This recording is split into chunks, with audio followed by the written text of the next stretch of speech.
Neste relato, vou contar sobre o corpo seco que encontrei voltando do trabalho.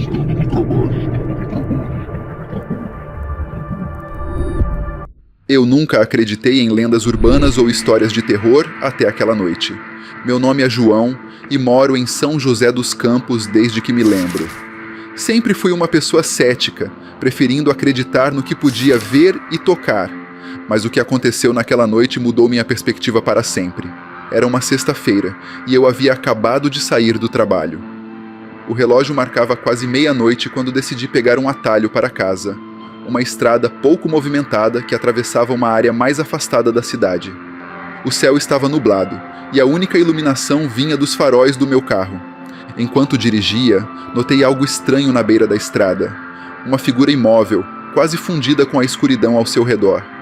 Reduzi a velocidade, tentando entender o que era aquilo. Meu coração começou a bater mais rápido, uma sensação de desconforto tomando conta de mim.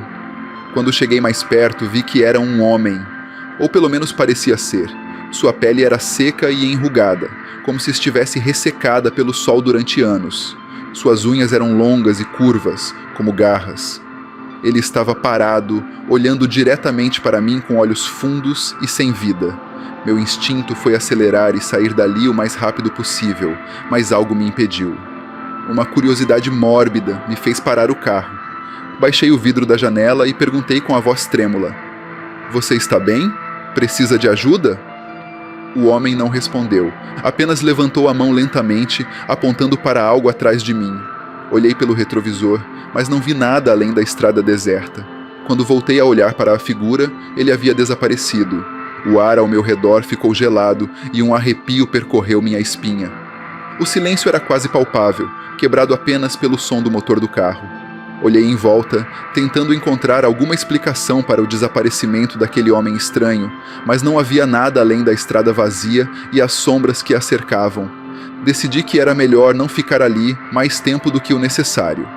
Engatei a marcha e acelerei, tentando deixar para trás aquela sensação de desconforto. Minutos depois, o rádio do carro começou a chiar e uma estática perturbadora preencheu o veículo. Desliguei o rádio, mas o som persistia. Senti um calafrio na nuca, como se estivesse sendo observado. Olhei pelo retrovisor mais uma vez e, para meu horror, vi a figura do homem ressecado sentada no banco de trás. Suas mãos estavam pousadas nos meus ombros e o toque era gélido, como a morte. O pânico tomou conta de mim e eu perdi o controle do carro, que saiu da estrada e colidiu com uma árvore.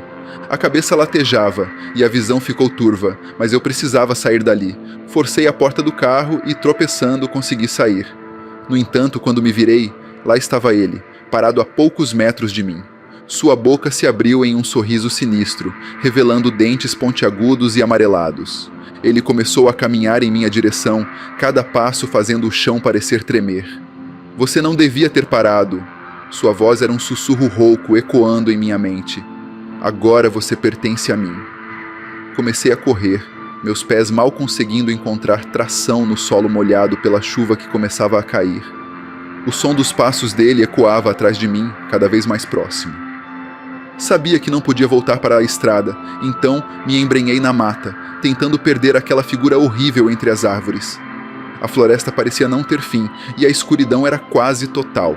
Meus pulmões queimavam e minhas pernas estavam prestes a ceder, mas eu não podia parar. Finalmente, avistei uma velha casa abandonada e corri em sua direção, esperando encontrar algum tipo de refúgio.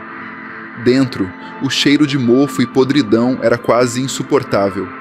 Tranquei a porta atrás de mim e me afastei, respirando com dificuldade. O silêncio novamente tomou conta, mas desta vez era acompanhado por uma sensação opressiva de desespero. De repente, a casa começou a ressoar com um som de arranhões nas paredes. Olhei ao redor, tentando identificar a origem do ruído. As sombras pareciam se mexer e os sussurros enchiam o ar. O pavor se instalou em meu peito quando percebi que não estava sozinho. "Você não pode escapar." A voz do corpo seco ecoou novamente, desta vez mais alta e próxima. As paredes começaram a se deformar, como se estivessem vivas, e a figura esquelética emergiu da escuridão, suas garras prontas para me alcançar. Minhas costas estavam contra a parede e eu não tinha para onde fugir. A figura do corpo seco avançava lentamente, cada passo acompanhado por um som nauseante de ossos rangendo. Tentei gritar, mas minha voz estava presa na garganta. O terror absoluto me dominava, e eu sabia que estava prestes a enfrentar algo além da compreensão. "Você pertence a mim", ele repetiu, a voz ecoando como um lamento de um condenado. Fechei os olhos, esperando pelo pior. Foi então que me lembrei de algo que minha avó costumava dizer sobre a lenda do corpo seco.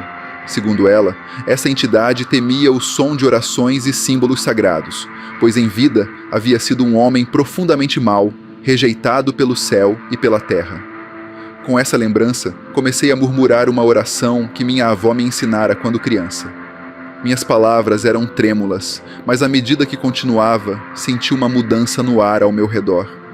A figura do corpo seco hesitou, suas garras parando a centímetros do meu rosto. "Orações não vão te salvar", ele rosnou, mas sua voz estava menos segura. Continuei orando, agora com mais convicção. A luz que emergia da prece parecia crescer, afastando a escuridão que nos envolvia. A figura começou a recuar, como se a própria essência da oração o queimasse. Olhei ao redor e vi um crucifixo de madeira velho pendurado na parede da casa abandonada. Corri até ele, arranquei-o da parede e segurei-o firmemente diante de mim. "Vá embora! Volte para onde pertence!", gritei, minha voz finalmente saindo com força.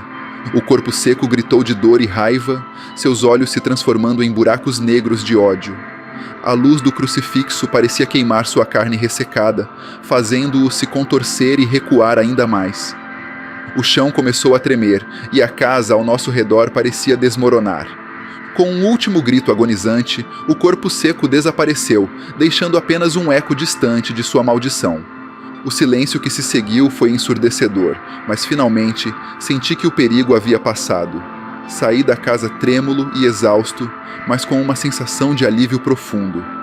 A primeira luz da manhã começava a despontar no horizonte, banhando a estrada em uma luz dourada. Caminhei de volta para a cidade, ainda abalado, mas com a certeza de que havia sobrevivido a um encontro com o sobrenatural. Desde aquele dia, nunca mais duvidei das lendas e histórias que ouvira durante toda a minha vida. O corpo seco era real, mas também havia maneiras de se proteger contra ele. E eu, João, nunca mais pegaria um atalho à noite, e sempre carregaria comigo um símbolo sagrado, só por precaução.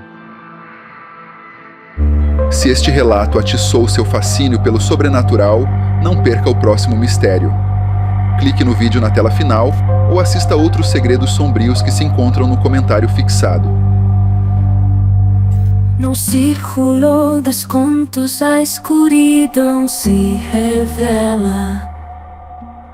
Relatos sombrios nas noites e nas trevas.